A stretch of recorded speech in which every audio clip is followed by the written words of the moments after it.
రేపు మంగళవారం రోజున 2 లవంగాలతో ఇలా చేయండి. మీరు కోరుకున్నది ప్రతీది కూడా జరుగుతుంది. అలానే కాకుండా మీరు కుబేరులైపోతారని చెప్పొచ్చు. మంగళవారం పూట ఎవరైతే 2 లవంగాలతో ఇప్పుడు చెప్పే విధంగా ఈ చిన్న పరిహారం చేస్తారో అలాంటి వాళ్ళ యొక్క జీవితం మారిపోతుంది. వారు కోరుకుంది ఎటువంటిదైనా సరేనండి జరగక తప్పదని చెప్పొచ్చు.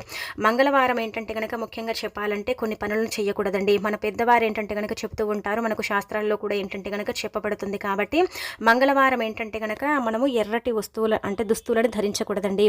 ఎర్రపప్పు ఉంటుంది కదా, అది వండుకొని తినకూడదు. అలానే కాకుండా ఏంటంటే కనుక మంగళవారం అండి దూర ప్రయాణాలు చేయకూడదు. అలాగే వచ్చేసి ఏంటంటే మంగళవారం అప్పుని చేయకూడదండి. అప్పుని ఇస్తే మంచిది, కానీ అప్పు చేయటం వల్ల మన జీవితంలో అప్పు అనేది పెరుగుతుంది. మనం లైఫ్లో ఏంటంటే కనుక అప్పు చేసుకుంటూనే పోతామని మనకు శాస్త్రాల్లో చెప్పబడుతుంది.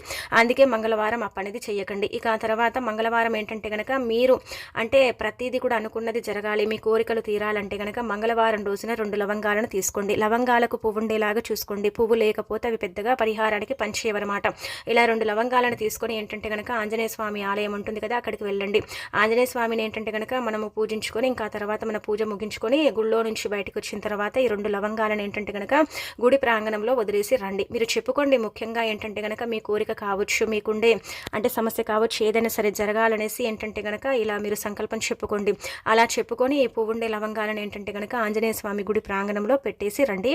అలా రావటం వల్ల మీరు కోరుకుంది జరుగుతుంది. అలానే కాకుండా మీ సమస్యలు కూడా పోతాయి. స్వామివారి యొక్క అనుగ్రహం కలిగి మీరు సుఖ సంతోషాలతో ఉండగలుగుతారని చెప్పొచ్చు. ఇది చాలా చక్కగా ఉపయోగపడుతుందండి. కావాలంటే చేసి చూడండి, రిజల్ట్ మీకే అర్థమైపోతుందన్నమాట అండి.